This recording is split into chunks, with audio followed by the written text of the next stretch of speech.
بسم الله الرحمن الرحيم. الرحمن علم القرآن، خلق الإنسان علمه البيان.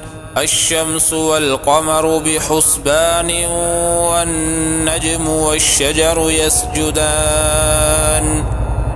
والسماء رفعها ووضع الميزان، ألا تطغوا في الميزان، وأقيموا الوزن بالقسط ولا تخسروا الميزان. والأرض وضعها للأنام، فيها فاكهة والنخل ذات الأكمام، والحب ذو العصف والريحان. فبأي آلاء ربكما تكذبان؟ خلق الإنسان من صلصال كالفخار، وخلق الجان من مارج من نار. فبأي آلاء ربكما تكذبان؟ رب المشرقين ورب المغربين، فبأي آلاء ربكما تكذبان؟ مرج البحرين يلتقيان، بينهما برزخ لا يبغيان. فبأي آلاء ربكما تكذبان؟ يخرج منهما اللؤلؤ والمرجان. فبأي آلاء ربكما تكذبان؟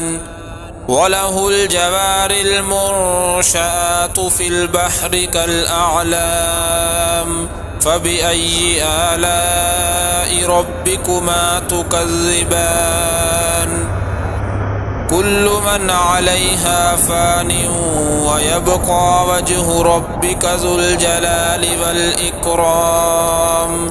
فبأي آلاء ربكما تكذبان؟ يسأله من في السماوات والأرض، كل يوم هو في شأن. فبأي آلاء ربكما تكذبان؟ سنفرغ لكم أيها الثقلان. فبأي آلاء ربكما تكذبان؟ يا معشر الجن والإنس إن استطعتم أن تنفذوا من أقطار السماوات والأرض فانفذوا، لا تنفذون إلا بسلطان. فبأي آلاء ربكما تكذبان؟ يرسل عليكما شواظ من نار ونحاس فلا تنتصران. فبأي آلاء ربكما تكذبان؟ فإذا انشقت السماء فكانت وردة كالدهان. فبأي آلاء ربكما تكذبان؟ فيومئذ لا يسأل عن ذنبه إنس ولا جان. فبأي آلاء ربكما تكذبان؟ يعرف المجرمون بسيماهم فيؤخذ بالنواصي والأقدام. فبأي آلاء ربكما تكذبان؟ هذه جهنم التي يكذب بها المجرمون، يطوفون بينها وبين حميم آن. فبأي آلاء ربكما تكذبان؟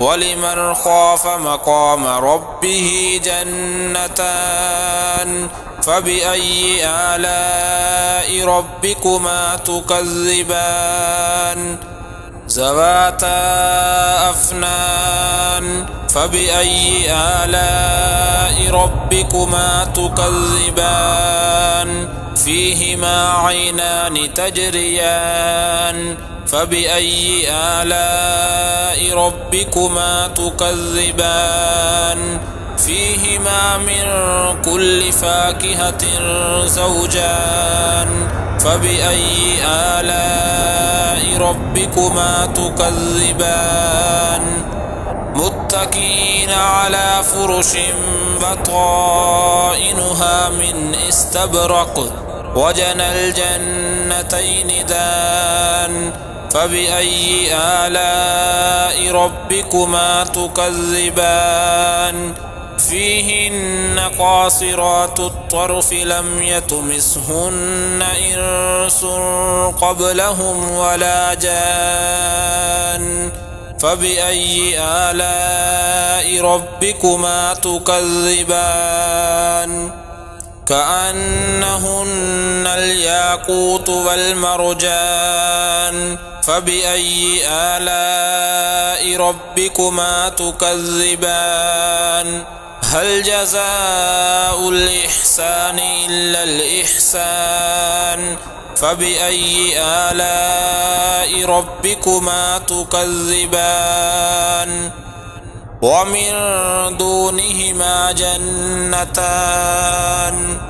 فبأي آلاء ربكما تكذبان مدهامتان فبأي آلاء ربكما تكذبان فيهما عينان نضاختان فبأي آلاء ربكما تكذبان فيهما فاكهة ونخل ورمان فبأي آلاء ربكما تكذبان فيهن خيرات حسان فبأي آلاء ربكما تكذبان حور مقصورات في الخيام فبأي آلاء ربكما تكذبان لم يطمثهن إنس قبلهم ولا جان فبأي آلاء ربكما تكذبان متكئين على رفرف خضر وعبقري حسان فبأي آلاء ربكما تكذبان تبارك اسم ربك ذي الجلال والإكرام.